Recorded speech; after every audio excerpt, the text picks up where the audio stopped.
জীবনের কাছে আরেকটা সুযোগ চাইতে ইচ্ছে করে, কিন্তু জীবন তাকে আর সেই সুযোগ দেয় না। সম্পর্ক ভেঙে যায়। আফনানের চোখে 5 বছর আগের আর সেদিনের নীরার মুখছবি ভেসে উঠল। সেখানে কেবলই নিছক আবেগ ছিল না, আরেকটা বিষয় ছিল, তা হলো প্রলয়ঙ্কারী ভালোবাসা। আবেগের নদী শুকিয়ে যায়, কিন্তু ভালোবাসা মরা নদীতেও জোয়ার তুলতে সক্ষম। সেটা মরুভূমি হয়ে যাওয়া এতটাই সহজ নয় নিশ্চয়ই। তাই এবার প্রথম আফনান উত্তর দিল। আন্টি, আপনার কথা সত্যি। তবে কিছু আবেগ কখনো ঠুনকো হয় না বোধ হয়। কিছু সম্পর্ক হয়তো টেকে না। আমার মা তার জীবন দিয়ে বুঝিয়েছে। কিন্তু তবু কিছু মানুষ বছরের পর বছর একসাথে এক ছাদের নিচে কাটিয়ে দেয়। সেটা কি নিছক আবেগের বশবর্তী হয়ে? রোকেয়া ক্ষণিকের জন্য থমকালেন, এরপর বললেন। একসাথে সংসার করতে গেলে শুধু ভালোবাসা যথেষ্ট নয় বাবা, সেখানে আরো অনেক অনুষঙ্গ প্রয়োজন হয়। সেটা হলো নিরাপত্তা, অর্থনৈতিক নিরাপত্তার পাশাপাশি সুখের নিশ্চয়তা, জীবনের নিরাপত্তা। তুমি চাইলেও নীরাকে সবটুকু দিতে পারবে না। কেন পারবে না আন্টি? আমি সেসব বলে তোমাকে কষ্ট দিতে চাই না। আমি শুনতে চাই আন্টি। দৃঢ় অথচ ভীষণ কাতর গলায় বলল আফনান। তুমি বুদ্ধিমান ছেলে আপনার, এই কদিনে যা করেছো তার রীতিমতো সাহসিকতা। তবুও তুমি নিজেই জানো ছোটবেলায় তোমরা কি ধরনের পরিস্থিতির মুখোমুখি হয়েছো। আমি চাই না আমার মেয়ে সেসবের আঁচ পাক। তোমার মায়ের স্ট্রাগলকে আমি সম্মান করি, তবুও সমাজ নিয়ে চলতে হয়। তোমার বাবা একজন প্রতারক। তোমার শরীরে যেমন তোমার বাবা মায়ের রক্ত আছে, তেমনি তোমার বাবার রক্তও আছে। তুমি অস্বীকার করলেও আছে। তুমিও যে কখনো তোমার বাবার মতো কাজ করবে না, সেটা নিশ্চয়তা কি? আফনান প্রচণ্ড অসহায় বোধ করল। ওর সবচাইতে স্পর্শকাতর অংশে আঘাত করেছেন রোকেয়া। যে লোকের সাথে কথা বলতে ওর ঘৃণা হয়, যে লোকের জন্য ওর মায়ের জীবন শেষ হয়ে গেছে, সেই লোকটা শুধুমাত্র জন্ম দিয়ে ওর বাবা হয়ে বসে আছে। না থেকেও ওর ভালো লাগা বেছে নেবার ক্ষেত্রে প্রধান অন্তরায় হয়ে দাঁড়িয়েছে। সম্ভব হলে সে শরীর থেকে ওই জঘন্য মানুষটার রক্ত ধুয়ে মুছে বের করে দিত। আফনান মনে প্রাণে তো কবে সমস্ত ধুয়ে মুছে দিয়েছে। সে কেবলই তার মায়ের সন্তান। আন্টি, আপনি বলেন, আমার মায়ের রক্ত আমার মধ্যেও আছে, তবে সেটার প্রতি ভরসা রাখতে পারবেন না? পারি না।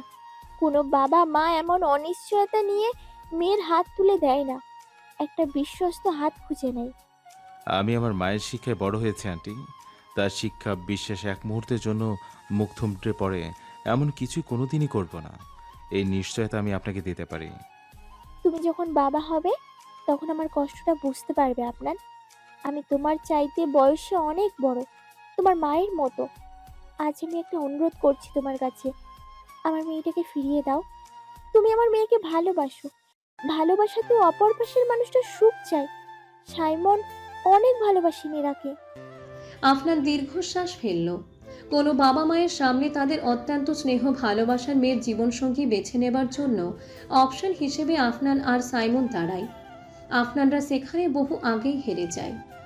মিছেই সে বালুচরে ঘর বেঁধেছিল, পলকা ঢেউয়ের তোড়ে কেমন জলে মিশে গেল সব। আফনানের মনে হলো সে ওর সমস্তটুকু নিয়ে সাম্পান ভাসিয়েছিল সাগরে। মাঝ সমুদ্রে এসে বৈঠা হারানো এক নিঃস্ব নাবিক বলে মনে হচ্ছিল নিজেকে। সে কেবলই একটা প্রবল স্রোতে ডুবে গেল অতলে, সাঁতার সেখানে অর্থহীন। কিন্তু নীরা আমাকে ভালোবাসে। শেষ চেষ্টা হিসেবে যেন ভেসে ওঠার জন্য পণ মিশে রইল। কত মানুষই তো ভালোবাসে, কিন্তু বিয়ে হয়ে গেলে সব ঠিকঠাক হয়ে যায়, মানিয়ে যায়। আমি চাই নীরা সুখী হোক। পরাজিতের মতো বলল আফনান, কিন্তু কোনো দীর্ঘশ্বাস আসতে দিল না। তাতে যদি নীরার সুখ বিঘ্নিত হয়? ওর সুখের কাঁটা সে হতে চায় না। নিজের ভাগ্যের পরিহাসে একটা তীব্র বিষাদ মেশানো হাসি ফুটল। সেই হাসি পাষাণের হৃদয়ও এফর ওফর করে দিতে সক্ষম। আফনানের দেখা সারাদিনের নীরা পেল না। আপাতত শায়লা রবিন সহ আফনানদের বাসায় এসেছে আপাতত। ওরা সুস্থ হলে বাসায় ফিরে যাবে। নীরা একবার আফনানের ঘরে এলো। আফনান হয়তো ভাবেনি নীরা এই ঘরে আসবে এখন। ঘরটাই একটা বেশ বড়সড় বইয়ের তাক রয়েছে, তাতে নীরার দেয়া শেষের কবিতা বই শোভা পাচ্ছে। বইয়ের ভাঁজে শুকনো ঘাস ফুল, সেটাও ওর দেয়া ছিল। সেটা সরাতে দেখলো একটা খাতায় কিছু ছেঁড়া পাতা। একবার একটা অঙ্কের কিছুতেই সমাধান করতে পারছিল না সে। আফনানের শরণাপন্ন হয়েছিল, আফনান করে দিয়েছিল ঠিক, কিন্তু একটা তাচ্ছিল্য করেছিল ওকে। নীরা রেগে খাতার সেই দুটো পাতা ছিঁড়ে ফেলে এসেছিল আফনানের সামনে। সেই পাতাটাকে কুড়িয়ে কি ভীষণ যত্নে রেখে দিয়েছে ছেলেটা। নীরার ভীষণ ভালো লাগলো। একটা অবর্ণনীয় সুখ প্রজাপতির মতো পেলব স্পর্শে মেখে দিয়ে গেল ওর সমস্ত হৃদয়ে। কিন্তু সেই রেশটুকু স্থায়ী হলো না। সারাদিনে আফনানের অনুপস্থিতি নীরাকে কটাক্ষ হেলে যেন বলল, তুই আবারও একই বোকামি করবি। সেই রাতের ট্রেনে ওরা বাড়ি ফিরল। তবে নীরা এবার কাঁদল না। ওর কঠিন হৃদয় সামান্য আর্দ্র হয়ে আসছিল, তা আবারও প্রস্তরীভূত হলো, কঠিন থেকে কঠিনতর হয়ে উঠল। আফনান ঘরে এলো তার পরের দিন। একটা ছোট্ট চিরকুট পেল। যাকে ফিরিয়ে দিয়েছ তার স্মৃতিচিহ্ন আঁকড়ে রাখাটা অন্যায়, তাই আমার জিনিস আমি ফিরিয়ে নিলাম। নীরার দেয়া বই সাথে বাকি জিনিসগুলো ওধাও। কষ্ট যেন দলা পাকিয়ে বুকের ব্যথা বাড়িয়ে দিল আফনানের। কি ভীষণ ব্যথা যে হচ্ছে সেখানে। শূন্য হৃদয়ে ব্যথার সুর ঝঙ্কার তুলল। সময় থেমে থাকে না, চিরায়ত নিয়মেই তা চলমান। ক্যালেন্ডার বদলে গেল, কয়টা ঋতু এলো গেল, সব ঠিকঠাকই তো চলছিল। শুধু আফনানের শূন্য হৃদয় নিঃস্ব হচ্ছিল, পাঁজর ভাঙছিল প্রতিনিয়ত। ভাগ্যিস পাঁজর ভাঙার শব্দ অন্যেরা পায় না। আনিকা রাজশাহী চলে যাবার পর প্রথম 2 মাসের মধ্যে কেউ কারোর সাথে কথা বলেনি। ততদিনে অবশ্য তাদের পরস্পরের উপরে ক্ষোভ অনেকটা কমে গেছে। বাহ্যিক দূরত্ব কখনো কখনো দুটো মনকে কাছাকাছি নিয়ে আসে, টান বাড়ে, তীব্র আকাঙ্ক্ষা তৈরি হয় কাছে যাবার। ওদের তেমনটাই হচ্ছিল, কিন্তু সেটা সম্ভব হচ্ছিল না দুজনেরই টনটনে ইগো মহাশয়ের কারণে। দুজনেই মনে মনে উতলা হয়েছিল কবে অপর পক্ষ থেকে প্রথম তার দিকে পা ফেলবে, কিন্তু নিজে থেকে এগিয়ে যাবার কথা চিন্তাও আনতে পারছে না। দোষ যার সে বলুক, এমন ভাবখানা দুই প্রান্তেই। আমি যাব না, কিন্তু সে এলে ফেরাবো না। এভাবে আরও মাসখানেক গড়ায়, সেই টান অবশ্য আরও বাড়ে। এর মধ্যে নিলয় দেখত প্রায় প্রতিদিন আনিকার ইনস্টাগ্রামে নতুন ছবি পোস্ট করা হচ্ছে। মেয়েটার মধ্যে এত ঘন ঘন ছবি পোস্ট করার প্রতি ভারী অনীহাই নিলয় দেখে এসেছিল এতকাল। হঠাৎ এমন প্রতিদিন ছবি দেবার পেছনের কারণ যে নিলয় নিজেই, সেটা সে অনুমান করে নিল। প্রতিদিন সে অন্তত একবার করে আনিকার প্রোফাইলে ঢু মেরে আসত। কখনো টানা 3-4 দিন যদি ছবি না পোস্ট হতো, নিলয় অস্থির বোধ করত। মনে হতো সামান্য যেটুকু সুতো আছে সেটুকুও যেন কেটে যাচ্ছে। একসময় নিলয় প্রথম হার মানল। প্রথমে নিজের অফিসে গেল। ওর কিছু ছুটি পাওনাই ছিল, অনিকার ছুটি নেবার ব্যাপার আছে, আরও আনুষঙ্গিক কিছু কাজ আছে। একটা ট্রাভেল এজেন্সির সাথে কথা বলল। সামনেই নিলয় 1 সপ্তাহের ছুটি নেবে, সে অনুযায়ী সুবিধাজনক সময় বের করতে হবে। এরপর ছুটল রাজশাহী, সোজা চলে এলো আনিকার অফিসে। আনিকা একটা জরুরি কাজ করছিল, শুনল ওর সাথে একজন দেখা করতে চায়। আনিকার বাবা মা 2 বার এসেছিলেন, কিন্তু তারা অফিসে আসবেন না। এছাড়া আর কে হতে পারে ভেবে এসে দেখল নিলয়কে। তুমি কেন এসেছো? আনিকার গলায় একরাশ অভিমান। ভাবলাম বিয়ে করলাম, কিন্তু এতদিনেও হানিমুনটা বাকি রয়ে গেছে। আমার এই অফিস রুরাল এরিয়ার সুবিধাবঞ্চিত মহিলাদের ভাগ্য উন্নয়ন নিয়ে কাজ করে, হানিমুন সার্ভিস নয়। সুবিধা বঞ্চিত অসহায় পুরুষদের নিয়ে কোনো সুবিধা নেই। না, তাই কথা না বাড়িয়ে চলে যাও। কিন্তু এই অফিসে তো আমার বউ আছে, বউকে ছাড়া তো আর হানিমুন হয় না। এমন দেবদাস মার্কা চেহারা করে এলে বউ পাঠানো যায় না। নিলয় এই কয়েকদিনে যেন কিছুটা রোগা হয়েছে। চোখের নিচে কিঞ্চিত কালচে ছাপ, নিশ্চয়ই অনিয়ম করে। তাই কিছুটা কড়া সুরে বলল আনিকা। টম ক্রুজের মতো চেহারা করার দরকার ছিল বুঝি? আনিকা উত্তর দেয় না। নিলয় আনিকাকে ভালো মতো পর্যবেক্ষণ করে বলল, তোমার গায়ের এই জামার রং কি পেঁয়াজার খোসার মতো রং? রং জেনে কি করবে? এই রঙের একটা শাড়ি পরেছিলে কয়েকদিন আগে, তোমাকে ভীষণ মানায় রংটা। তুমি কোথায় দেখলে? তোমার ইনস্টাগ্রামের।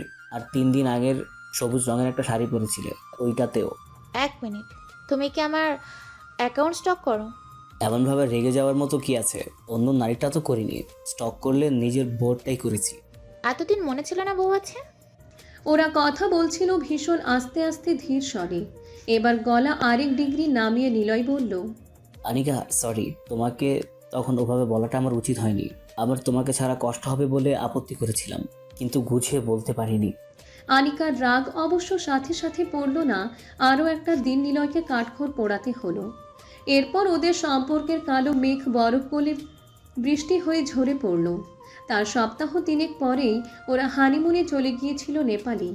ফিরে এসে আবারও রাজশাহীতে চলে গেছে আনিকা, কিন্তু পরবর্তী 6 মাস ওরা আসা যাওয়া করেছে।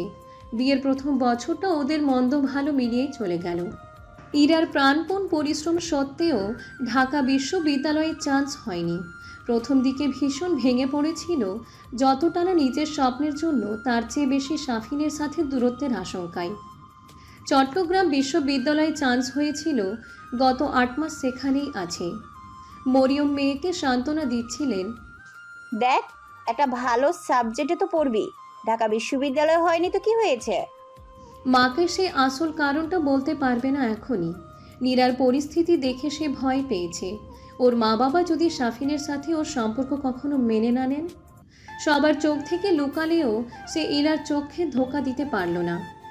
আপু, তুই কিছুদিন আগেও বলতি বাড়ির বাইরে যাবি না, এখানকার কলেজেই ভর্তি হবি। এখন এমন হাপিত্তিস করছিস কেন?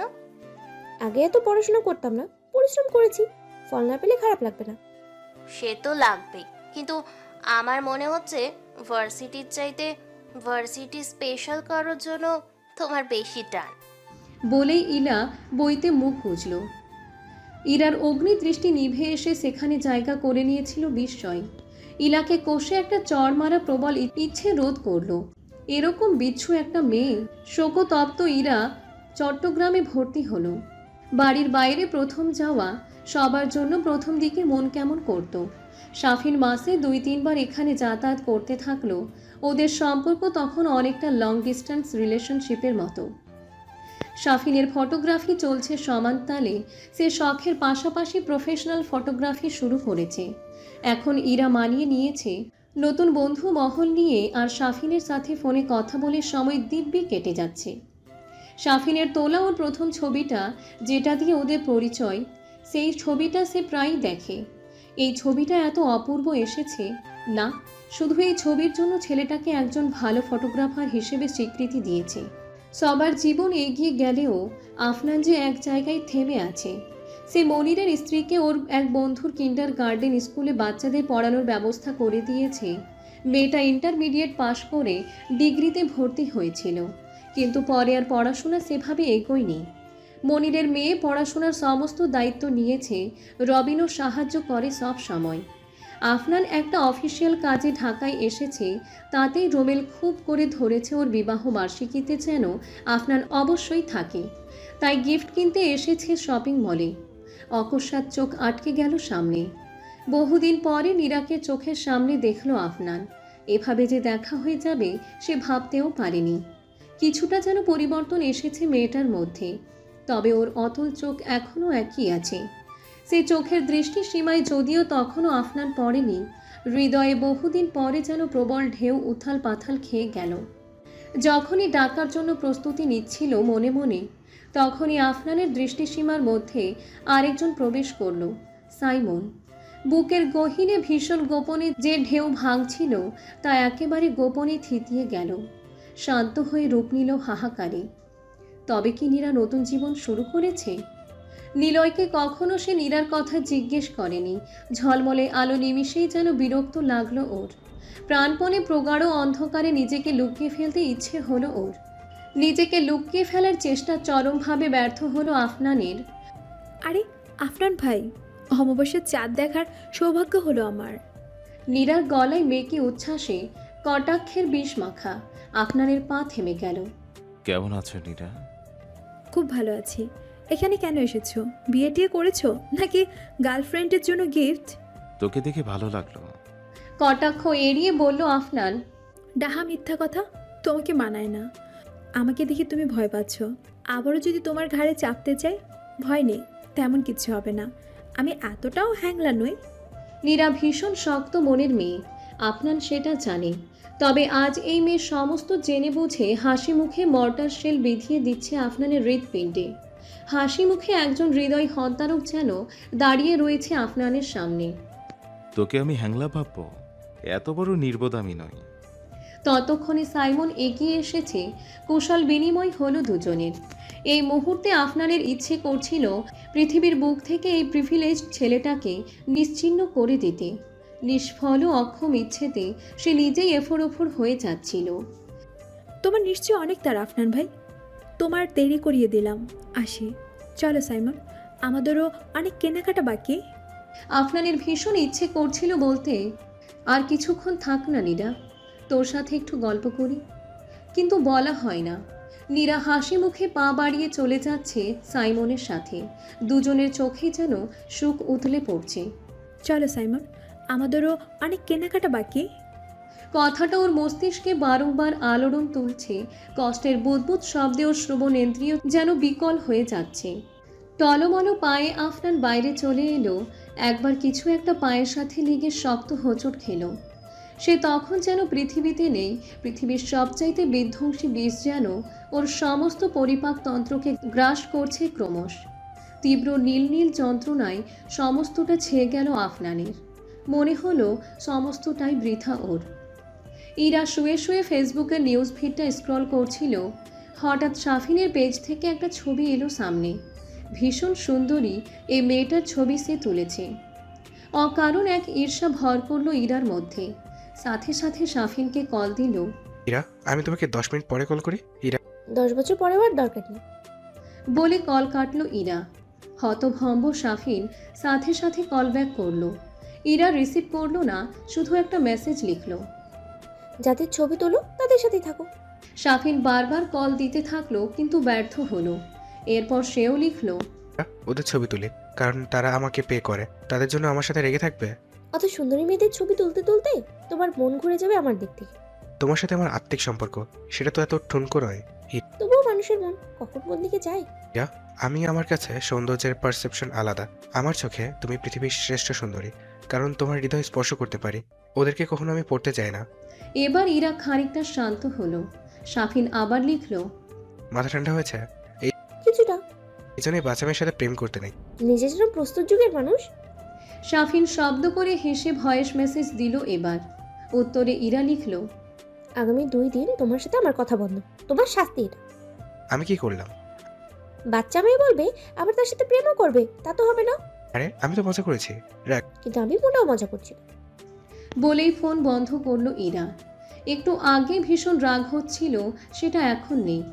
2 দিন তো বড় গলা করে বলল সে নিজে থাকতে পারবে তো। নীরা, চলো রেস্টুরেন্টে বসি। সেই 11টায় বেরিয়েছ, এখন 3:30 বাজে, খেয়ে নেই। সাইমনের দিকে ঘুরে নীরা বলল, আমার খেতে ইচ্ছে করছে না। তুমি নিজে কষ্ট পাবে, তবু ওর সাথে এভাবে কথা বললে কেন? ওর কষ্টের প্রতি ভয়াবহ অবসেশন আছে। গোলাপ দিতে চাইলে কাটাই নেবে। আমি চিনি আফনানকে। তবু আমাকে দেখে হয়তো ভুল ভাবছে। ভাবুক, কে কি ভাবছে তার দায় আমার নয়। ওরা রেস্টুরেন্টে এসে বসলো। তুমি তো আমাকে ফিরিয়ে দিয়েছ, আফনানের সাথে সামনে এগোবে না? না কেন? সাইমন, আমি একেবারে অল্প বয়স থেকে আফনানকে পছন্দ করেছি। একবার কষ্ট পেয়ে সব কিছু থেকে নিজেকে গুটিয়ে নিয়েছিলাম, কিন্তু অনুভূতি মিলিয়ে যায়নি। এই যে লম্বা সময় ধরে ভালোবাসা, অভিমান, অনুযোগ সব শুধু একজনকে কেন্দ্র করে ঘুরেছে। তাই আমার পক্ষে অন্য কাউকে গ্রহণ করা সম্ভব নয়। স্বার্থপরের মতো অন্য একজন মানুষকে আমি বঞ্চিত করতে বা ঠকাতে পারবো না। তাই তোমাকে ফিরিয়ে দিয়েছি। তবুও আফনানকে আমি আর গ্রহণ করার জন্য প্রস্তুত নই। সেটাই জানতে চাইছি নীরা, এত ভালোবাসলেও কেন দূরে থাকবে? সেও তো তোমাকে ভালোবাসি। আপনার গোটা দুনিয়া কিভাবে সেটা চিন্তা করেছে। আমাকে ফিরিয়ে দেবার আগে সে আমার জন্য নাকি ভেবেছে, অথচ আমাকেই বুঝতে চায়নি। একবারও আমার চাওয়াকে, আমার অনুভূতিকে সে গুরুত্ব দেয়নি।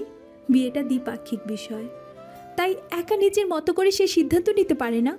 আমার ইচ্ছেকে পায়ে ফেলে আমাকে অপমান করার সুযোগ আমি আরেকবার ওকে দেব না। ওর এই অতিরিক্ত মহানুভবতা আমার পছন্দ নয়। যদি সেইটায় নিজের ইচ্ছের মৃত্যু হয়, ও নিজের মনের সাথে প্রতারণা করেছে। হেমে একটা দীর্ঘশ্বাস ফেলে নীরা প্রসঙ্গ পাল্টে বলল, তুমি এখন তোমার বিয়েতে ফোকাস করো, এসব নিয়ে না ভাবলেও চলবে। আফনানদের বাসা থেকে ফিরে নীরা কিছুদিন গুম হয়েছিল, নিজেকে অপমানিত অবহেলিত বলে মনে হচ্ছিল। তখন সাইমনের আনাগোনা এই বাড়িতে আবার শুরু হয়েছিল। ছুটির দিনে সে নীরার বাড়িতে এসে দেখা করে যেত, রোকেয়ার সাথে গল্প করত, ইলার সাথেও, মইনুল সাহেবের সাথেও খানিকটা সখ্যতা গড়ে উঠেছিল। কিন্তু নীরা ওর সামনে যেত না। বকুল ফুপু তখন এই বাড়িতে এসে থাকা শুরু করেন, নীরাকে এটা সেটা বোঝান। নীরা আফনানের উপরে রাগে ক্ষোভে বকুল ফুপুর কাছে সম্মতি দিয়ে ফেলে যে সে সাইমনকে নিয়ে আগে ভেবে দেখবে। ওই ঘটনার মাসখানেক পরে একদিন রোকেয়া এসে বললেন, আজ সাইমন আসবে, ওর সাথে একটা কথা বলিস ভালো করে। নীরা উত্তর দেয়নি। ওর এই মৌনতাকে সম্মতির লক্ষণ ধরে নিয়ে তিনি তোড়জোড় শুরু করেন। একটা শাড়ি এনে নীরাকে দিয়ে বলেন, এই শাড়িটা পরিস। তিনি শাড়ি রেখে চলে গেল। নীরা ওটার দিকে আলোকপাত করে থমকে গিয়েছিল ক্ষণকালের জন্য। এটা সেই শাড়ি যেটা সে প্রথমবার আফনানের জন্য গায়ে জড়িয়েছিল। শাড়ি হাতে ছুঁয়ে ছুঁয়ে সে দেখছিল, একসময় বুকে জড়িয়ে কেঁদে ফেলল। ওর চোখে ভেসে উঠেছিল সেই প্রত্যাখ্যানের দিনটা। আনাড়ি হাতে শাড়িটা পরেছিল সে, কিন্তু মনে ছিল এক পৃথিবীর স্বপ্ন। চোখে এলোমেলো কাজল দিয়ে ঠোঁটে লিপস্টিক লাগিয়েছিল, আর কপালে ছোট্ট একটা কালো টিপ। নিজেকে বারবার আয়নায় দেখেছিল সেদিন ঘুরিয়ে ফিরিয়ে। অতটা উদ্গ্রীব হয়ে খুঁটিয়ে খুঁটিয়ে নিজেকে দেখেছিল সে। বুকে আটলান্টিকের উত্তাল উদ্দামতা খেলে যাচ্ছিল। দুরু দুরু বুকে যখন বাইরে এসেছিল, দমকা বাতাস ওর চুলে ঢেউ খেলছিল। একরাশ ভয়ের স্রোত আছড়ে পড়ছিল নীরার সমস্ত হৃদয়ে। দৃষ্টি সীমায় যখন আফনানকে সে দেখতে পাচ্ছিল, তখন নীরার হৃৎপিণ্ডে দামামা বাজছিল। একবার মনে হয়েছিল, না থাক, সে কিছুতেই বলতে পারবে না। কিন্তু নিলয় আর তার অন্য বন্ধুরা আড্ডায় নিজেদের প্রেমের গল্প, কোনো মেয়েকে ভালো লাগলে তার গল্পে মাত্র, তখন ওর ভারী ভয় করত। আফনান যদি ওরকম করে কাউকে পছন্দ করে ফেলে? নীরার সাহস বরাবরই বেশি, সে সংকোচকে পাত্তা দিল না। স্থলিত পদক্ষেপে সে এগিয়ে গেল আফনানের কাছে। আফনান তখন বড়শিতে মাছ গাঁথায় মগ্ন, ওর দিকে না তাকিয়েই বলল, আয় বস, আজ তোকে ছিপ ফেলা ভালো করেই শেখাই। আমাকে দেখতে কেমন লাগছে? আফনান একবার চোখ তুলে তাকিয়ে আবারও পুকুরে দৃষ্টি নিবন্ধ করে উত্তর দিয়েছিল, শাড়ি পরেছিস নাকি? সর্বনাশ, বড় হয়ে গেছিস। আমি বড় হয়েছি, সেটা আমি জানি। আমাকে দেখতে কেমন লাগছে? সুন্দরী? কেন, কাউকে প্রপোজ করতে যাবি নাকি? হ্যাঁ। মার খাবি? কাকে? তোমাকে। আফনান তখনও নীরার কথাকে সিরিয়াস ভাবেনি, তাই বলল, ফাজলামো করিস না, পাকামো খালি। দেখ এবার মাছ উঠবে। তুমি পড়াশোনা শেষ করে চাকরি পেলে আমাকে বিয়ে করবে? ছিপে টান পড়ল, কিন্তু আফনান যেন স্থানবৎ বসে রইল। অত্যন্ত রূঢ় গলায় বলল, এটা কি ধরনের তামাশা নীরা? আমি তোর ভাইয়ের বন্ধু। তুমি আমার ভাই নও, কি হয়েছে তাতে? তোর বয়স কত? আমি তো এক্ষুনি বলছি না, আমি অপেক্ষা করব। এখন থেকে দেখবে। তোকে আমি সেভাবে কখনো দেখিনি। আবার বলছি ঘরে যা। যাব না। তোর মাথায় এসব ঘুরে আগে জানলে তোর সাথে কথাই বলতাম না। ছি। আফনানের ধিক্কার আর ভৎসনায় নীরা ভেতরে ভেতরে মুষড়ে পড়ল। নীরা শোন, তোকে আমি অন্যরকম ভেবেছিলাম। আমি ভাবতেও পারছি না তুই এমন আজেবাজে বিশ্রী ভাবনা মনে পুষে রাখিস। কাউকে ভালোবাসা বিশ্রী? আমার প্রতি তোর এমন দুর্বলতা বিশ্রী আর নোংরা। এসব মাথা থেকে ঝেড়ে ফেল, আর কোনোদিন আমার সামনে আসিস না। যা, ভেতরে যা। সেদিন আফনানের সেই ঘৃণা ভরা দৃষ্টিতে নিজের উপরেই যেন ঘৃণা ধরে গিয়েছিল নীরার। আরও কী সব তিক্ত কথা যেন বলেছিল আফনান, সেসব ওর কানেও ঢুকেনি যেন। তবে ওর আবেগের মৃত্যু ঘটেছিল অঙ্কুরেই।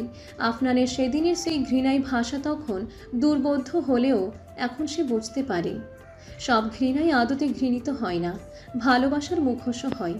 শাড়িটা আজ মা ওকে দিয়ে নিজের অজান্তেই ওর পুরনো এক দগদগে বিষাদী ক্ষতকে তাজা করে দিয়েছেন। এই ক্ষত নিয়ে সে নিজেকে অন্যের কাছে সমর্পণ করতে পারবে না, কিছুতেই না। সেদিনই সাইমন এলে ওর সমস্তই খুলে বলেছিল। প্রথমবার সব শুনে সাইমন ভীষণ মুষড়ে পড়েছিল, তবে সে বুদ্ধিমান ছেলে, সামলে নিয়েছিল দ্রুতই। তবুও ভালোবাসা কি আর এত সহজে মোছা যায়? কিছুদিন সে অপেক্ষাও করেছিল, নীরাকে বলেছিল, তোমার যদি কখনো মন পরিবর্তন হয় আমাকে ডেকো নীরা, আমি অপেক্ষা করব। আমি সেটা চাই না। আশা নেই জেনো আমার জন্য কেউ আজীবন করবে সেটা ভাবতে আমার অস্বস্তি হয় সাইমন। গিল্টি ফিলিং নিয়ে আমি থাকতে পারবো না। তোমাকে দূর থেকে ভালোবাসার অধিকারও আমার নেই। আপনি কাকে ভালোবাসবেন সেটা একান্তই আপনার ব্যাপার, তাতে আমার কোনো দায় নেই। তবে সেটাই যখন আমি জড়িয়ে, তাই একটা সৎ পরামর্শ দিলাম। আমি আমার নিজের মনকে চিনি, আমার অনুভূতি আমার কাছে স্বচ্ছ কাচের মতো স্পষ্ট। তাই জানি আপনার কোনো সম্ভাবনা নেই। বৃথা কেন নিজের অনুভূতির অপচয় করবেন? যদি বলি ভালো লাগে আমার, এই ভালো লাগা নিছক পাগলামি। যদি বলি আমি কষ্ট পেতেই ভালোবাসি, তাহলে কষ্ট পান, আমাকে বলতে আসবেন না। তুমি ভীষণ নিষ্ঠুর নীরা। আমি জানি। সাইমন সেদিন বকুল আর রোকেয়ার সাথে কথা বলে বিয়েটা ভেঙে দেয়। বকুল রেগে গিয়ে নীরাকে বলেন, তুই এমন কেন করছিস নীরা?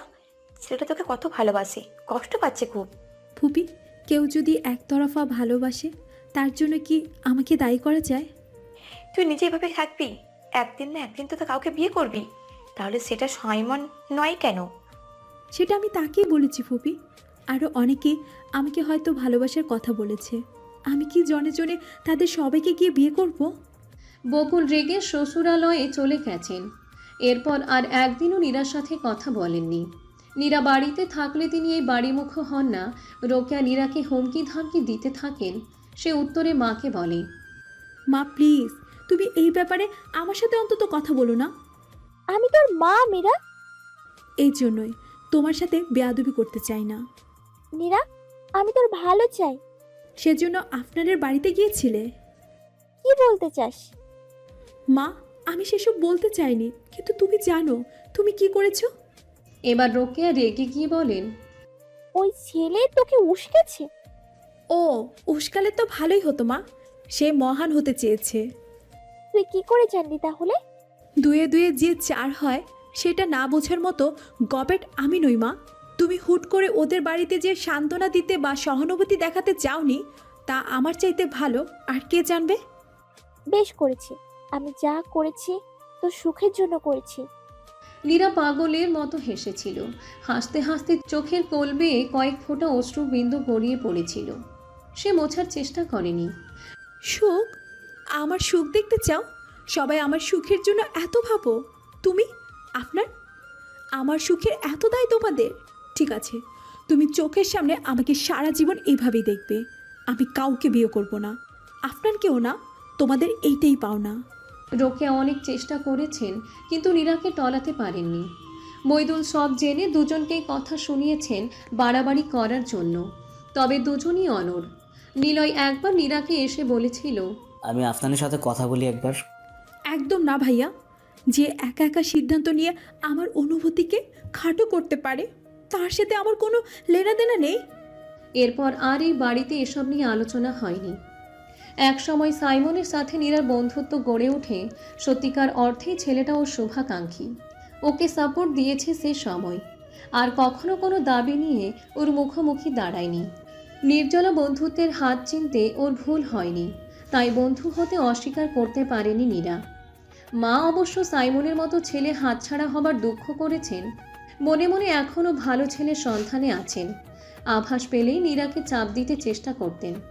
সেজন্য সে বাড়ি আসা কমিয়ে দিয়েছে। সাইমন ওর ক্যাম্পাসে আসতো। একটা মেয়ে একদিন হুট করে নীরা আর সাইমনের কাছে আসে দেখা করত। আমি টুম্পা, আমি আপনাকে পছন্দ করি সাইমন, আপনার উত্তর জানতে চাই। সাইমন প্রথমে ফিরিয়ে দিয়েছিল। নীরা হেসে বলেছিল, তোমার ছোটবেলায় ছ্যাঁকা খেয়ে প্রপোজের ভয় মেয়েটা তোমার কাজ সহজ করে দিল, রাজি হয়ে যাও। এরপর মেয়েটা প্রায় নীরার কাছে আসতো। টুম্পার সাথেও সখ্যতা তৈরি হয়। বেশ ইন্টারেস্টিং একটা মেয়ে, ভীষণ অকপট প্রাণখোলা মানুষ। সাইমনকে দেখে ভালো লেগে গিয়েছিল। পরে নীরাকে ওর সাথে দেখে গার্লফ্রেন্ড ভেবেছিল। খোঁজ নিয়ে জানতে পারে তেমন কিছুই নয়। তাই সে মনের কথা জানিয়ে দেয়। সাইমন বেশ কয়েকবার ফিরিয়ে দিলেও একসময় ওই প্রাণ চাঞ্চল্যে ডুবে যায়। এখন তাদের বিয়ে হবে 1 সপ্তাহ পরেই। টুম্পার সাথে নীরারও ভীষণ ভালো বন্ধুত্ব, তাই ওদের বিয়ের কেনাকাটা, বিশেষ করে শাড়ি পছন্দ করার দায়িত্ব মেয়েটা নীরাকেই দিয়েছে। আজ সেজন্য এসেছিল কেনাকাটা করতে, তখনই আফনানের সাথে দেখা। ইরা পরের দিন ক্লাস থেকে আসতেই ক্যাম্পাসে হাস্যোজ্জ্বল সাফিনকে দেখতে পেল। ভেতরে ভেতরে উচ্ছ্বসিত হলেও প্রকাশ করল না। তুমি বাচ্চা মেয়ের কাছে কেন এসেছো? ভাঙাতে। বলে একটা ঘাসফুল এগিয়ে দিল সাফিন। আমি হলে যাবো এখন। তুমি পারবে না। কেন? জবরদস্তি নাকি? তোমার মন তোমাকে বাধা দিবে। এত কনফিডেন্স? আমার ভালোবাসার উপর আমার বিশ্বাস আছে গো মেয়ে। ইরা সত্যি সত্যি যেতে পারে না, সেও মনে মনে সাফিনকে দেখতে চাইছিল সামনাসামনি, কিন্তু মুখে বলতে পারছিল না, তাই ফোন বন্ধ করে যোগাযোগ বন্ধ করে দিয়েছিল। সে জানতো সাফিনকে শাস্তি দিতে গিয়ে নিজের উপরে জুলুম করছে, তবুও আজকের মুহূর্তটার জন্য সে এটা করেছিল। আজ সে ভীষণ আনন্দিত। সব অভিমান যেন গলে জল হয়ে গেল নিমিষেই। ওর অভিমানী মুখের কয়েকটা ছবি তুলল সাফিন। তুমি আমাকে এত বোঝো কেন? ভালোবাসি তাই। এটা কোন ঋতু ইরা মনে করতে পারল না, তবে একরাশ বসন্ত বাতাস এক পৃথিবী ভালো লাগা নিয়ে হু হু করে যেন প্রবেশ করলো ওর সখী হৃদয় কোণে। সেদিন নীরাকে সাইমনের সাথে দেখার পর থেকে অদ্ভুত এক অস্থিরতা গ্রাস করেছে আফনানকে। ভুলে যাওয়ার জন্য এত কসরত করে পালিয়ে বেড়ানো, অথচ কিছুতেই ভোলা হলো না, বরং মনের মধ্যে উচাটন হচ্ছে। এই নক্ষত্রের নিচে ওর এই অসহ্য যন্ত্রণার কোনো উপশম নেই যেন। আজ মনে হলো একটু স্বার্থপর হলে কি এমন ক্ষতি হয়ে যেত। সে তো এটুকুই চেয়েছিল নীরা সুখী হোক। সুখী তো মনে হলো, তবুও অন্য কারোর সাথে সেই সুখ থেকে আফনান কেন এতটা দগ্ধ হচ্ছে? এমনটা তো হবার কথা ছিল না। ঘুম বিদায় নিয়েছে ওর চোখ থেকে। নীরার কি সত্যি বিয়ে হয়ে গেছে? ওর কোনো আশা কি আর অবশিষ্ট নেই? নিজের এমন ভাবনায় নিজেকেই শাসাই আফনান। নীরার জন্য এমন ভাবনার অধিকার ওর আর নেই। তবুও হৃদয় বড্ড অবাধ। সে মস্তিষ্কের কথা শোনে না, তবে ওর একবার জানতেই হবে নীরার বিয়ে হয়ে গেছে কি না। যদি না হয়ে থাকে, সে একবার শেষ চেষ্টা করে দেখবে। মনের কোনো এক কোণ থেকে ধিক্কার আসে, নীরা কোনো খেলনা নয়। অমূল্য রত্নকে হেলায় ফেলে রাখলে তাকে আর ধরা চায় না।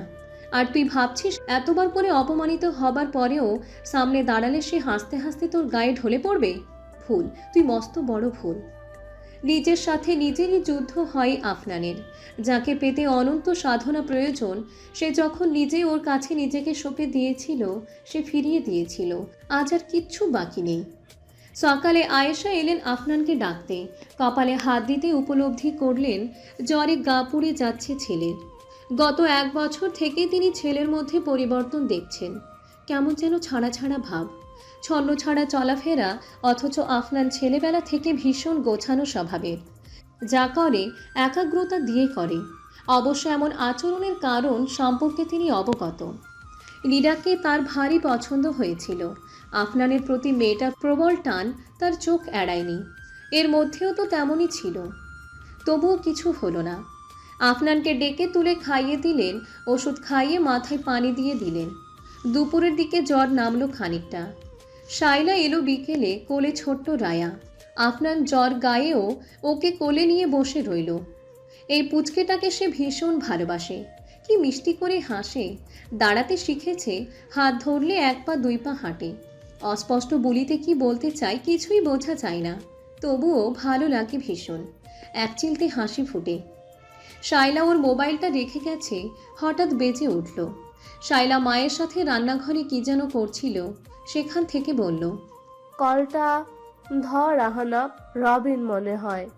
আফনান মুঠো ফোনে হাত দিয়ে নামটা দেখল, রবিন নয়, নীরা। কোন নীরা? সে শাইলাকে আর ডাকলো না, কৌতূহল নিয়ে কল রিসিভ করে কানে ধরল। শাইলাপু, রায়া সোনামণি কেমন আছে? এপাশ থেকে আফনান নীরব, ওর যেন ভাষা বিস্তৃত ঘটেছে। একটা কথাও বের হচ্ছে না। হ্যালো হ্যালো হ্যালো শাইলাপু, শুনছো? কেমন আছিস নীরা? অবশেষে প্রায় অস্ফুট স্বরে বলল আফনান। খুব ভালো আছি। শাইলাপুকে বলো ফ্রি হলে কল দিতে। বলেই রাখল নীরা। আফনান আচ্ছন্নের মতো বসে রইল। রায়ের ছোট্ট হাতের খামচি খেয়ে সম্বিত ফিরল। কি রে, রবিন কি বলল? তোর নীরার সাথে যোগাযোগ আছে? ওর সাহসিকতার জন্য আমি আর রায়া অক্ষতভাবে বেঁচে আছি আহানাব। ওর সাথে যোগাযোগ থাকবে না। হ্যাঁ তাই তো, আমাকে বলিসনি তো। অনেকটা বোকা বোকা মনে হলো নিজেকে। ওর সাথে কথা হয়, সেটা তোকে বললে কি হবে? উত্তর না দিয়ে পাল্টা প্রশ্ন করলো সে। আচ্ছা শাইলা, ওর কি বিয়ে হয়ে গেছে? আহানা, এসব জিজ্ঞাসা করার প্রয়োজন আছে কি এখন? তুই তো ওকে তোর ডিসিশন চাপিয়ে দিয়েছিস। কঠোর শোনায় শাইলার গলা। নীরার সাথে এই বিষয়ে ওর কথা হয়নি, কেবল সেই সময় খুঁচিয়ে খুঁচিয়ে আফনানের কাছ থেকে শুনেছিল। জানার পরে ভাইয়ের উপরে কিঞ্চিত রাগও হয়েছিল, সেই রাগ এখনো বহাল তবিয়তে আছে। বল না প্লিজ। জেনে কি লাভ? বিয়ে হয়ে গেলে কি করবি? এক বোতল মদ নিয়ে ওর শ্বশুর বাড়ির সামনে গিয়ে মাতলামি করে মরবি? দেবদাস হবি? ভুল করেছি, সেটা একবার শুধরে নেওয়ার চেষ্টা করব। না, বিয়ে হয়নি, তবে সারা জীবন নিশ্চয় তোর জন্য বসে থাকবে না? বলে শাইলা আফনানের কপালে হাত দিয়ে দেখল জ্বরের উত্তাপ তেমন একটা নেই। রায়াকে নিয়ে বেরিয়ে গেল সে। আফনান বসে রইল। নতুন পাওয়া এই তথ্যটা ওকে প্রশান্তি দিল খানিকটা। তবে সামনে হয়তো সাইমনকে বিয়ে করবে। আফনান নিলয়কে কল দিয়ে প্রশ্ন করার ভাবনাটা শুরুতে বাতিল করে দিল। কন্ট্যাক্ট লিস্ট ঘেটে দেখলো ওর কাছে ইরার নম্বর আছে। সে ডায়াল করলো। ইরা, আমি আফনান। আমাকে মনে পড়লো তোমার? কোনোদিন কল দাও না। তোর হেল্প লাগবে। এই ভাইটাকে হেল্প করবি না? তার বিনিময়ে কি পাবো? কি চাস তুই? চকলেট?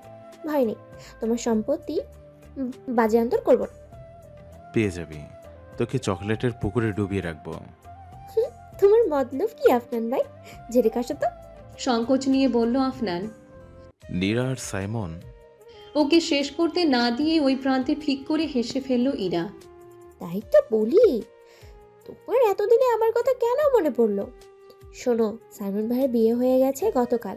মীরা আপু সাফ জানিয়ে দিয়েছে সে চিরকুমারীর সঙ্গে লাইফ টাইম মেম্বারশিপ নেবে। তোমার চান্সও খুবই কম। এরকমের কোনো সংস্থা আছে নাকি দেশে? না থাকলে নীরা আপু বানাবে। সে হবে পায়োনিয়ার। যদি নীরা আপুকে রাজি করাতে না পারো, তবে তুমিও ওখানকার মেম্বারশিপ নিয়ে নিও। এত ফাজিল হয়েছিস তুই? সামনে থাকলে মায়ের দিতাম। এখন একটা উপায় বল, কি করা যায়? আমাদের বাড়িতে যাও, বাঘার সিংহের মোকাবেলা করে দেখো। যদি জিততে পারো তাহলে কেল্লা ফতে। আমরা একটা বিয়ে খেতে পারবো। নীরাপুর বিয়ে নিয়ে মোটামুটি কত প্ল্যান ছিল, এছাড়া বিয়ে না করলে সেসব কিচ্ছু হবে না। তোদের বাড়িতে আমাকে ঢুকতে দেবে? দাঁড়াও, আমি ইলার সাথে কথা বলি। আমি বাড়িতেই এসেছি আজই, তোমাকে কিছুক্ষণ পরে জানাচ্ছি। ইলা? ও ছোট মানুষ। ভুল আফটান ভাই, বলো ছোট বলেছে। সাইজে ছোট কিন্তু ঝাল বেশি। এর প্রায় আধ ঘন্টা পরে ইরা আর ইলার সাথে আবার কথা হলো। আফনান ঠিক করলো আগামীকালই সে যাবে। মেয়ে বাঘ, মা সিংহ। বনের রাজত্ব দখল করতে চাইলে এই দুটো পরাক্রমশালী প্রতিপক্ষকে জয় করতে হবে। ভীষণ কঠিন এক লড়াই। নীরাকে সে চেনে, জানে সহজ হবে না শোধরানো। হয়তো কিছুই হবে না, তবুও ভাগ্য যেহেতু ওর জন্য এখনও চেষ্টা করার সুযোগ রেখেছে, সে এবার হাল ছাড়তে চায় না। আরেকটা বাধা আছে নিলয়। বন্ধু হলেও সে নীরার বড় ভাই। কিভাবে নেবে সে? ভুল বুঝবে না তো?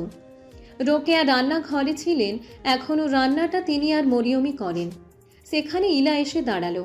হাতে আচার। ওর আচার খাওয়া দেখে মনে হচ্ছে এর চাইতে মজার কোনো খাবার পৃথিবীতে নেই। তোর পড়াশোনা নেই? মা, আমি একটা কথা ভাবলাম। তুমি বলতে না পড়াশোনা না করলে বিয়ে দিয়ে দেবে, তাই দাও। পড়তে তো ভালো লাগে না। ফেলটু মেয়েকে কে বিয়ে করবে? পরে দেখা যাবে নিরাপুর মতো থাকতে হবে। নীরার রেজাল্ট জানিস তুই? নিরাপুকে ফেলটু বলিনি, চিরকুমারী থাকার ব্রত নেবা লাগবে, তাই বললাম। মরিয়ম বুঝতে পারছেন পাজি মেয়েটা কথা অন্যদিকে নিতে চাইছে। রোকেয়া রেগে যাচ্ছেন, তাই সামলানোর জন্য মেয়েকে ধমক দিলেন। ইলা যা তো, কানের মধ্যে ফ্যাস ফ্যাস করিস না। নিরাপু কোনোদিন বিয়ে করবে না বলেছে তো। আচ্ছা, আমার মনে হয় এর একটা ঔষধ আছে। আপনার ভাইয়াকে দিয়ে একবার চেষ্টা করা যায় না? বেচারা দুটোর একটা গতি হয়, নইলে নিরাপু সারা জীবন একাই কাটিয়ে দেবে। বলে দৌড়ে বেরিয়ে এলো। ওর কাজ শেষ। বেড়ালের গলায় ঘন্টি বাঁধা কমপ্লিট, এখন সেটা বাজার অপেক্ষায়। রোকেয়াকে ইলা ভয় পায় কিছুটা, তবে একটু করতেই হতো। দেখা যাক কাজ কতটা হয়। রোকেয়া নীরার উপরে মনে মনে বীতশ্রদ্ধ হয়ে আছেন।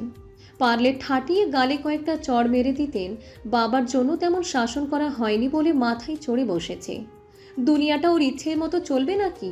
যার জন্য চুরি করা সেই যখন চোর বলে সাব্যস্ত করে, তখন দুঃখের শেষ থাকে না। জেদ ধরেছে বিয়ে করবে না, দুনিয়াটা এতই সহজ? দুদিন আগে যাকে তিনি অস্বীকার করে নানা রকম কথা শুনিয়ে নিরস্ত করেছেন, এখন তাকে ডেকে নিয়ে আসতে হবে। এটা ভাবতেই তার গায়ে জ্বালা ধরে যাচ্ছে। ওই ছেলে নীরাকে রাজি করাতে পারলে তাকে জামাই আদর করতে হবে। তার সাথেই কেন এমন হয়? তিনি একজন মানুষ, তার ইচ্ছে অনিচ্ছা, পছন্দ অপছন্দের মূল্য কারোর কাছেই নেই। যাদের পেটে ধরে জন্ম দিয়েছেন তাদের কাছেও নয়। নিলয়কে তিনি বুকে আগলে মানুষ করেছেন, অথচ ছেলে বিয়ে করলো নিজের ঠিক করা মেয়েকে। ওদের বাবাও সারা জীবন চলেছেন নিজের মতো করে, তিনি যেন সংসারে ব্রাত্য। তিনি মইদুলকে বললেন, নীরার বাবা, মেয়ের বিয়ের উদ্যোগ নিতে হবে না? তোমার তো কোনো হেলদোল নেই। এইসব তোমার ডিপার্টমেন্ট। তাছাড়া মেয়ে তো আর অবুঝ নয়, অবিবেচকও নয়। তাহলে নীলের বন্ধুকে বাড়িতে নিয়ে এসো। সে কি? ওকেই যদি ডাকতে হয় তবে মিছে মিছে জল খোলা করার কি দরকার ছিল? স্বামীর কটাক্ষ তার জ্বালা বহুগুণে বাড়িয়ে দিল। তবে তিনি পাকচক্রে পড়েছেন, এখন গায়ে এসে কাদা মাখবেই। আজ ইলার কথা শুনে তার রাগ হলেও কথাগুলো তাকে ভাবিয়েছে। মেয়েটার যা জেদ, যা বলেছে তার নড়চড় হবার কোনো সম্ভাবনা নেই বললেই চলে। তবে নিলয়ের বন্ধুকে যেহেতু বিয়ে করার জন্য উদ্গ্রীব হয়েছিল, সে চেষ্টা করলে হয়তো মেয়ের মতি ফিরতেও পারে। তিনি মইদুলের কথা পৃষ্ঠে বললেন, খুব মজা, তাই না? মেয়ে সারা জীবন তপস্বী হোক তাই চাও? দেখো, তুমি ছেলেটাকে যেভাবে বলছো তা ভীষণ অপমানজনক। মা তার দুর্বল জায়গা, সেটা নিয়ে কথা শুনিয়েছো। আমি বললেই সে আসবে এমনটা ভাবা অবান্তর। তুমি বলবে না? আগে তুমি কথা বলো, পরে দেখা যাবে। স্বামীর দিকে কটমটিয়ে তাকালেন রোকেয়া। এরপর নিলয়কে কল দিলেন। নিলয়, তুই একটু তোর বন্ধুর সাথে কথা বলিস তো। আমার কোন বন্ধু? ওই যে নীরার সাথে। আফনানের কথা বলছো? হ্যাঁ, ওই আফনান। নামটা তার মনে ছিল, কিন্তু মুখে আনতে ইচ্ছে করেনি। কেন? কেন মানে? বুঝিস না তুই? নীরার জন্য চিন্তা খালি আমার। বলে বলো তো মা, তোমার প্ল্যান কি? এত বলতে পারবো না। তুই ওকে ডাক, বাড়িতে আসুক, তোর আদরের বোনের বৈরাগ্যের ভূত নামুক। মা, এটা ছেলে মানুষই না। হলে হোক, তুই কথা বল, এক্ষুনি বল। আগামীকালের মধ্যে এই বাড়িতে যদি পৌঁছাতে পারে তবে আমি আপত্তি করব না, কিন্তু তারপর আর মানবো না। রোকেয়া একেবারে মন থেকে মানতে পারছেন না, তবুও তিনি চাইছেন মেয়েটা এগিয়ে যাক। কখনো কখনো প্রতিকূলতার সাথে আপোষ করতে হয়, তিনি না হয় আপোষ করলেন। নিলয় আফনানকে কল করলো। আফনান, মা তোকে আগামীকালের মধ্যে আমাদের বাড়িতে যেতে বলেছে। কারণ? আফনান, শালা গাট্টা খাবি। ডুবে ডুবে জল খাওয়ার জন্য আমার বোনকেই তোর চোখে পড়লো। নিলয়, তুই আমাকে ভুল বুঝিস না, আমি নীরাকে সত্যি ভালোবাসি। ঘোড়ার ডিম। এখন যদি বলি আমার আপত্তি আছে, আমি নীরার বিয়ে তোর সাথে দেব না। আগে বলে ভেবে দেখতাম, এখন নীরার উপর সব। তোর কথায় কাজ হবে না। এমনিতে অনেক বড় ভুল করেছি, আর করতে চাই না। এর কালকের মধ্যে আমাদের বাড়িতে চলে যা। মার এই অফার কিন্তু সীমিত সময়ের জন্য প্রযোজ্য। তুই থাকবি? নীরাকে রাজি করা। বিয়েতে লম্বা ছুটি নিতে চাইলে এখন আর হবে না। ভালোই ভালোই যা, তবে তোর সাথে হিসাব নিকাশ তোলা রইল। এত বড় কথাটা আমাকে জানাসনি। তাই না? আচ্ছা, তোর ব্যাপারটা কি? তুই যেন আগে থেকে রেডি হয়েছিলি মনে হচ্ছে। এক পায়ে খাড়া, একবার সাধিলেই যাইব প্রায়। পরে বলবো, তোর বাড়িতে গিয়ে সফল হয়ে আগে। Wish you all the very best. Niloy খুশি, এমন কিছুর জন্য সে অপেক্ষা করছিল। আফনান অসাধারণ ছেলে, অতি সাধারণ হয়েও ভীষণ অসাধারণ। নীরার মতো মানাবে দুটোতে। আফনান শঙ্কিত চিত্তে এসেছে বন্ধুর বাড়িতে। সদর দরজায় ইরা আর ইলার দেখা পেল। এরা এক একটা বিচ্ছু অসাধন সাধন করে ওকে রোকেয়ার আমন্ত্রণে এখানে নিয়ে এসেছে। আগে চাচির সাথে দেখা করো, নিরাপু এই সময় ভাত ঘুমিয়ে থাকে। তোরা কি করে ম্যানেজ করলি? আমি বলেছি নিরাপু তো চিরকুমারী থাকবে, আমাকে এমনি বিয়ে দিয়ে দাও। এখন যদি তোকে সত্যি সত্যি বিয়ে দিয়ে দেয়? এত সহজ? আমি কিশোর পাশা ছাড়া আর কাউকে বিয়ে করব না। স্বপ্নে? এটাও বল। স্বপ্নেই করলাম না হয়। ঝগড়া থাক, শান্তি বিরাজমান হোক। আফনানের কথায় বিচ্ছু দুইটা শান্ত হলো। সিংহের গুহার সামনে চলে এসেছে ওরা। আফনান ভাই, আমরা তোমাকে রাস্তা দেখিয়ে এই পর্যন্ত নিয়ে এসেছি, আমরা যাই, এটুকু তোমরাই করো। আফনান একবার দোয়া পড়ে বুকে ফু দিয়ে নিল। সত্যি কথা বলতে রোকেয়া আন্টির মুখোমুখি হবার ইচ্ছে ওর একদমই ছিল না। যেসব কথা তিনি বলেছিলেন তা এখনও ওর মনে দগদগে ক্ষত হয়ে আছে। তবে এসবের ঊর্ধ্বে এখন ওর ভালোবাসা, যাকে ছাড়া সে আর পালিয়ে বেড়াতে পারবে না। কেমন যেন বোকা বোকা ভাবনা বলে মনে হলো। মন যে কখন কি চাই কেউ কি তা জানে? ভিতরে এসো। আসসালামু আলাইকুম আন্টি, কেমন আছেন? ওয়ালাইকুম আসসালাম। আমি তোমাকে নীরার জন্য ডেকেছি। আমার কাছ থেকে এর চাইতে নমনীয়তা আশা করো না। আমিও আপনার মেয়ের জন্য এসেছি আন্টি, তবুও আপনি মাতৃসম। আমার পারিবারিক শিক্ষা কিছুটা হলেও আছে। আমাকে ইমপ্রেস করার চাইতে আমার মেয়েকে ইমপ্রেস করো। যাও, রেস্ট নাও। খাবার পাঠিয়ে দিচ্ছি, খাও, এরপর কাজে নেমে পড়ো। এটা আমি নিজের তাগিদেই করবো আন্টি। তবে আপনার কথাগুলো কেমন যেন ব্যবসাদার মানুষদের মতো লাগছে। জীবনটা লেনদেনে নয় কিন্তু শুধু। সেটা আমি জানি। তোমার চাইতে বয়সে বড় আমি, ছোকরা। বেশি ফটফট করো না তো। যাও। আপনি হঠাৎ এত বদল? তোমাকে আমি সেদিন যে কথাগুলো বলেছিলাম তার জন্য আমি লজ্জিত নই আপনার। তুমি যখন বাবা হবে, আল্লাহ না করুক সেই সন্তান যদি তোমার অমতে এমন একজনকে বিয়ের জন্য নিয়ে আসে যাকে তোমার পছন্দ নয়, সেদিন তোমার ভূমিকা কেমন হবে আমি তা দেখার জন্য বেঁচে থাকতে চাই। আল্লাহ ততদিন পর্যন্ত আমাকে বাঁচিয়ে রাখলে আমি দেখতে চাই। রোকেয়া থেমে আফনান কিছু বলার আগেই বললেন, আমার যে সঠিক মনে হয়েছে করেছি, এখনো তাই করছি। আমি আমার সন্তানদের ভালোই চেয়েছি। সন্তানদের ভালো চাওয়ার সাথে সাথে তাদের ইচ্ছের গুরুত্বটুকু মাঝে মধ্যে ভাবতে হয় আন্টি। এরপর আফনান আর কথা বাড়ায় না। ওর জন্য নির্ধারিত ঘরে নিয়ে যাওয়া হয়। ইরার কাছে শুনেছে নীরা বিকেলে ছাদে হাঁটাহাঁটি করে, তাই চিলেকোঠার ঘরে সে থাকলো। একটা ফ্রেশ ঘুম দিয়ে উঠল সন্ধ্যার আগে আগে। ছাদে এসে দেখলো কেউ নেই। ভাবলো ঘুমটা বেশি হয়ে গেল নাকি। নীরা কি ছাদে হেঁটে ফিরে গেছে? না, ধারণা ভুল। মিনিট খানেক পরে নীরা এলো। ঘুমের জন্য চোখ ঈষৎ ফোলা, তবে ওকে ভীষণ সুন্দর লাগছে। আফনানের মন ফুরফুরে হয়ে গেল। কেমন আছিস নীরা? নীরা ওকে এখানে দেখে যে আশ্চর্য হয়েছে তাই স্পষ্ট হলো ওর খানিকটা চমকে ওঠা দেখে। তবে দ্রুতই সামলে নিয়েছে। তুমি এখানে কেন? আসতে নেই। কেন এসেছো? তোর কাছে কারণ? ভুল শুধরানোর জন্য। সব ভুল শুধরানো যায়? চেষ্টায় সব হয়। কিভাবে ভুল শুধরাবে? নীরা, পুরনো তিক্ত অতীত পড়িয়ে নিঃশেষ করে একেবারে নতুন করে সবটা শুরু করা যায় না? এবারের প্রশ্নের উত্তর দিতে নীরা কিছুক্ষণ সময় নিল। এরপর আফনানের চোখে চোখ রেখে আশ্চর্য দৃঢ়তার সাথে সে বলল, you are living in a fool's paradise. সারা রাত এক ফোঁটা ঘুম আফনান কিংবা নীরার কারোরই হলো না। সকালে খাবার টেবিলে একবার নীরার দেখা পেয়েছিল, কিন্তু কথা বলা সম্ভব হয়নি। এই বাড়িতে সবাই ওর সাথে আগের মতো ব্যবহার করলেও নীরার মা একটু অন্যরকম। তবে তিনি মন থেকে না হোক এই বিয়েটা যেন হয় সেটা যে চাইছেন এটা আফনান জানে। তাই আপাতত সিংহ বিজয় হয়ে গেছে ধরা চাই। এটুকু স্বস্তি দিলেও বড় বাধাটা এখন নীরা নিজেই। গতকাল সন্ধ্যা নামার ক্ষণে মেয়েটার বাক্যবান সেটাই বলে, তাই স্বস্তি হাপিস। এই ইস্পাত দৃঢ় মেয়েটা যেন তার হৃদয় নামক বস্তুটুকু পুরোটা পার্মানেন্ট কোল্ড স্টোরেজে রেখে দিয়েছে। বরফ গলার কোনো চান্সই নেই। আবার সেই কোল্ড স্টোরেজের চাবিটাও নিজের কক্ষিগত মেয়েটার। আফনানের প্রধান কাজ হলো ওই চাবিটা হস্তগত করার, নইলে শীত কাটতে হবে। মনে মনে ইতি কর্তব্য সাজিয়ে নিল সে। আফনান এসে বসলো পুকুর পাড়ে। বড়শি দিয়ে মাছ ধরতে ওর ভীষণ ভালো লাগে। এই 1 বছরে তেমন সময় করে উঠতে পারেনি, ইচ্ছেও হয়নি। নীরার সাথে কথা না বলতে পারলে কোনো লাভ নেই। কিন্তু মেয়েটা দূরে দূরে থাকছে কেবল। ইরা এলো নীরার রুমে, দেখলো এক মনে কি যেন একটা লিখছে। ওকে দেখে সরিয়ে রাখলো। কিছু বলবি ইরা? আপু, সারাদিন ঘরে বসে আছো, চলো একটু হেঁটে আসি।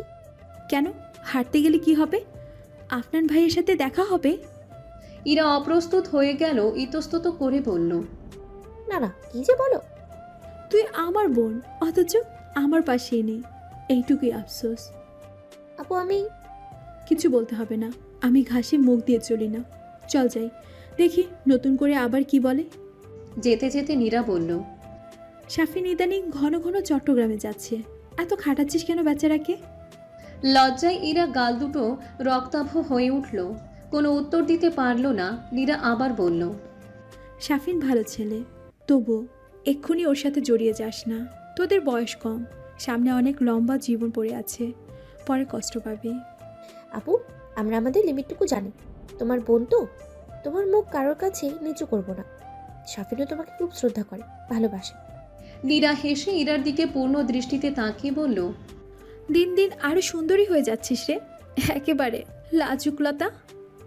বলেই এগিয়ে গেল পুকুর ঘাটে, যেখানে আগে থেকে আফনান বসেছিল। নীরা এসেছে কিছু কঠিন কঠিন কথা বলে ওকে তাড়াতে। আজকে আরেকবার কম্পিটিশন হয়ে যাক, কি বলো? স্বতঃস্ফূর্তভাবে বলল নীরা। আফনান আশা করেনি নীরা আসবে, আসলেও হয়তো খানিকটা গুটিয়ে রাখবে নিজেকে। কিন্তু ওর ধারণা ভুল। মেয়েটা যখন নীরা, সে এরকমই, সামনাসামনি তীরধনুক প্রয়োগ করবে, আড়ালে গুটিয়ে থেকে নয়। সে বিষমাখা তীর হৃৎপিণ্ডে ধারণ করার জন্য প্রস্তুত হলো। কম্পিটিশন? তাহলে তো পুরস্কার থাকবে। ফার্স্ট প্রাইজ কি? কি হলে ভালো হয় বলতো? তুই।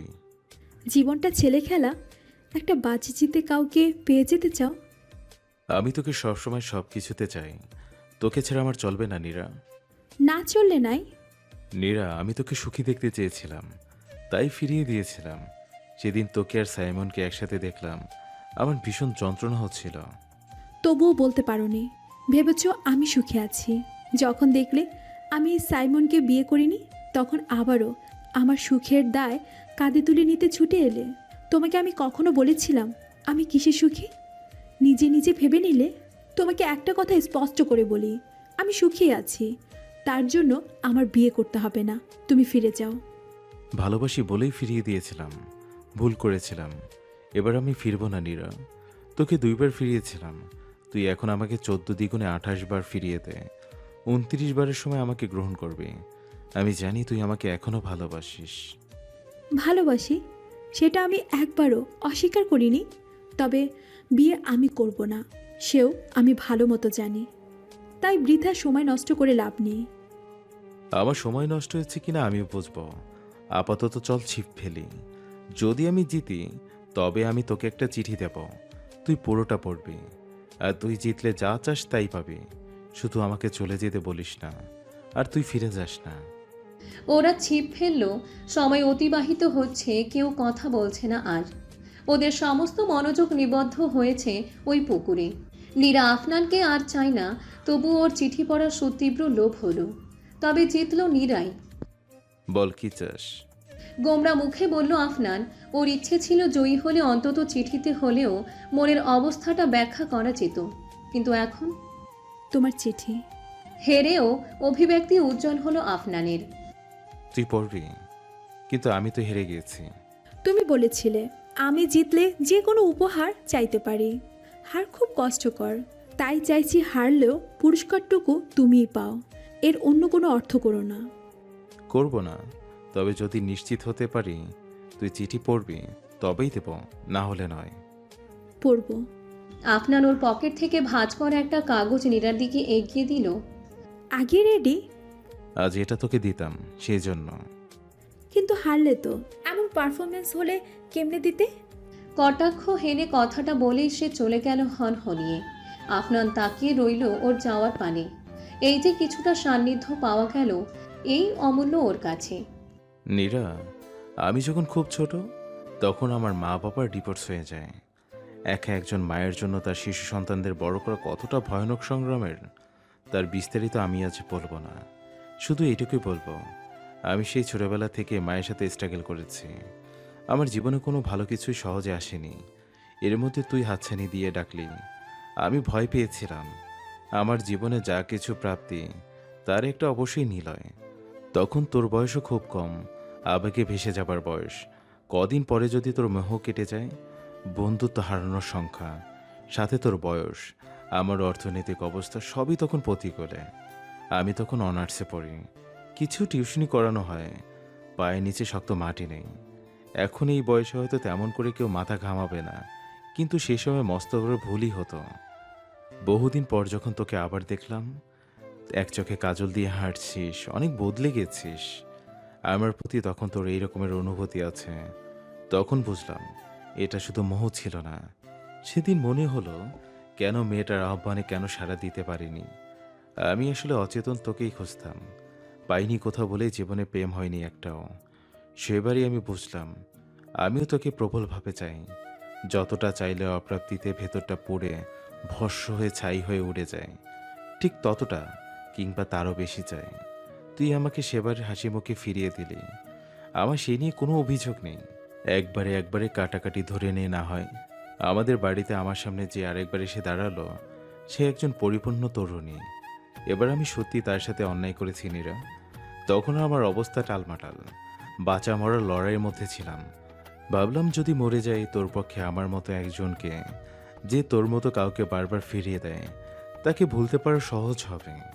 যখন সব ঠিকঠাক হলো তখন ভাবলাম এবার সময় হয়েছে নিজের মনকে আরেকবার উন্মুক্ত করে দেবার। কিন্তু চাইলে কি সব চাওয়ার মতো হয়? আমার ক্ষেত্রে তো আরও নয়, আমার ভাগ্যই বিরূপ। এবার আর তোর মুখোমুখি হবার সাহস করতে পারলাম না। কিন্তু বিশ্বাস কর, আমি ভেঙে চড়ে গেছি।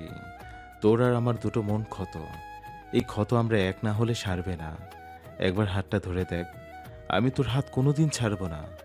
মনের কথা শুনবো, তুই একবার মনের কথা শুনে দেখ প্লিজ। আমি আজ আমার সমস্ত উৎসর্গ করে কথা দিলাম তোকে। যতদিন এই পৃথিবীর কোলে অনন্ত নক্ষত্ররাজি আর সুবিশাল দিগন্তের নিচে শ্বাস টানতে পারবো, ততদিন তোর হাত ছাড়ব না। একটাবার সুযোগ। ইতি হতভাগ্য আফনান। চিঠি শেষ করে নীরা ক্ষণকাল স্তব্ধ হয়ে বসে রইল। এই নিতান্ত সাদামাটা একটা চিঠির ভাঁজের প্রতিটা অক্ষরে ভালোবাসার বিষাদ, হাহাকার আর আকুলতা মিলেমিশে একাকার হয়ে গেছে। নীরা সারাদিন আর ঘর থেকে বের হলো না, দুপুরে খেতেও আসেনি। রোকেয়া ডেকেছেন, ইলা এসে কয়েকবার ডেকেছে, সে দরজায় খুলে দেখায় তাড়না অনুভব করেনি। বিকেল গড়িয়ে সন্ধ্যা যখন নামার আয়োজন প্রকৃতিতে, তখন গাড়ির শব্দ আর হইচই শুনে ঘর থেকে বেরিয়ে লম্বা রেলিংয়ের বারান্দায় এসে দাঁড়ালো নীরা। ওর ঘরটা দোতলায়। উকি দিয়ে দেখল বকুল ফুপু এসেছেন। নীরাকে দেখে হাত নেড়ে হাসলেন তিনি। কতদিন পরে স্বাভাবিক আচরণ করলেন তিনি ওর সাথে। সাইমন আর টুম্পাও এসেছে। নীরা এবার সিঁড়ি ভেঙে নামলো। বকুল ফুপু ওকে জড়িয়ে ধরলেন, ধরে রেখেই বললেন, আমাকে এইভাবে পর করে দিলি? তুমি তো রেগে চলে গেলে। তাই বলে তুইও একবার কল দিতে পারবি না? আচ্ছা ফুপি, সরি। এসো, ভিতরে যাবে না? এখানেই সব আলাপ সারবে।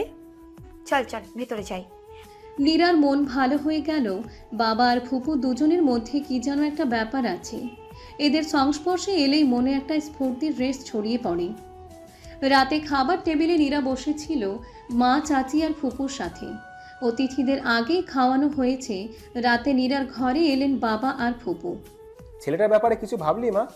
কি ভাববো বাবা? দেখ, তোর মা ওকে খুব বাজে কথা বলেছে। ওর বাবা মায়ের ডিভোর্স নিয়ে বলেছে, তুই জানিস? উল্টাপাল্টা কিছু বলেছে জানি, কিন্তু এসব জানতাম না। একটা ছেলে যে সবসময় ওই একটা কারণ থেকে কষ্ট পেয়েছে, সেটা ওর সবচাইতে স্পর্শকাতর জায়গা। আপনার ভেবেছে জীবনে টাকা পয়সা আসবে, কিন্তু ওই যে ওর বাবা, তাকে সে মুছতে পারবে না। সেজন্যই হীনমন্যতায় ভুগছে। সেটা খুব স্বাভাবিক। তবুও দেখ, ওখানে তোর মায়ের অসম্মান হোক এটা চায় না বলেই কাউকে কিছু বলেনি। তোর মা নিজেই সব কথা আমাকে না বললে আমি জানতামও না। চিঠিতেও রোকেয়ার কথা কিছু লেখেনি আফনান। এবার বকুল বললেন, দেখ নীরা, আত্মমর্যাদা আর ইগো দুটো আলাদা জিনিস। আমরা গুলিয়ে ফেলি আত্মসম্মান, যেমন মাথা উঁচু করে বাঁচাতে শেখাই, তেমনি ইগো কোনোদিন কাউকে সুখী হতে দেয় না। জেদ থাকা ভালো, কিন্তু অতিরিক্ত জেদ ভীষণ ক্ষতিকর। একবার ভেবে দেখিস। তারা বেরিয়ে গেলেন। রোকেয়া ওর ঘরের বাইরে দাঁড়িয়েছিলেন।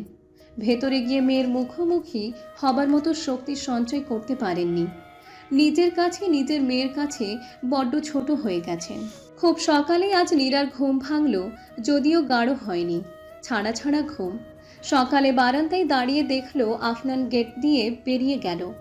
একটা রিকশা এদিকেই আসছে, আফনানের সামনে থামল।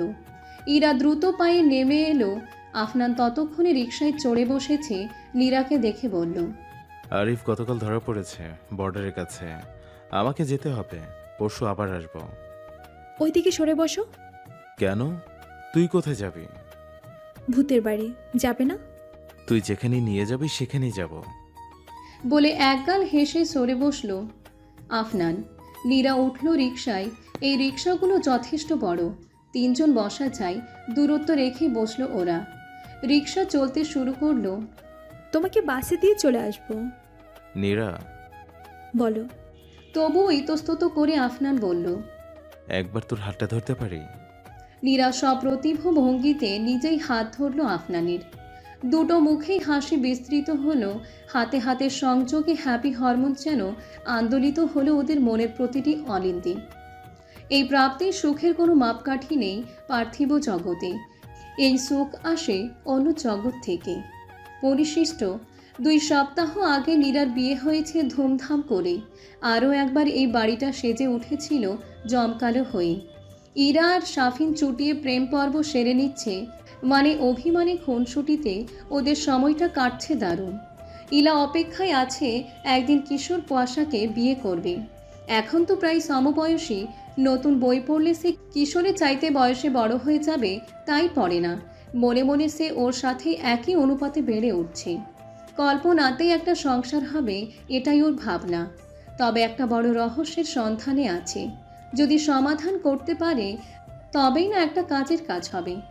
আর 2 মাস পরে আনিকা ট্রান্সফার হয়ে ঢাকায় আসবে। 2 প্রান্তে থেকেও নিলয়ের সাথে চুটিয়ে সংসার চলছে ওর। ঢাকায় এলেই সন্তান নিয়ে ভাববে ওরা। রবিন আর শাইলার ছোট্ট রায়াকে নিয়ে স্বপ্নের মতো দিন কাটছে। আয়েশা তার ছেলে মেয়েকে নিয়ে ভীষণ খুশি তারা সুখে থাকুক। এটা ছাড়া পুরো জীবনে তিনি আর কিচ্ছু চাননি। নীরার সাথে তার জমে উঠেছে এরই মধ্যে। সবাই ভালো আছে, তবুও রোকেয়া এখনও ঠিক ধাতস্থ হয়ে উঠতে পারেননি। তিনি নিজেও চান, কিন্তু কোথাও গিয়ে যেন পারেন না।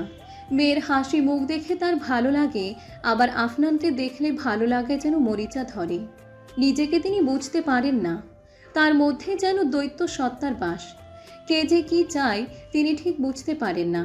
সবাই ভালো থাকুক, এর বিনিময়ে তিনি না হয়ে খানিকটা অসুখী থাকলেন। মেনে নিয়েছেন তিনি এটা। মেনে নিলেও আফনানের সাথে খুব বেশি নমনীয় তিনি চাইলেও হতে পারেন না। তার হতচ্ছাড়া জামাইও অবশ্য কম তেদর নয়। ঠিকই হাসি মুখে জবাব দিয়ে দেয়। কোনো কটু কথা নয়, তবুও ঠিকই এসে লাগে। নীরা কাজলের কৌটো বাড়িয়ে দিল আফনানের দিকে। এটা দিয়ে আমি কি করব? এখন আমি চোখে কাজল দিয়ে ঘুরবো?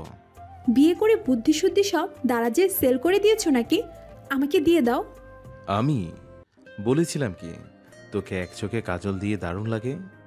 বাজে কথা রাখো, এটা ধরো আর চোখে দিয়ে দাও। এলোমেলো হয়ে যাব তো। হলে হোক।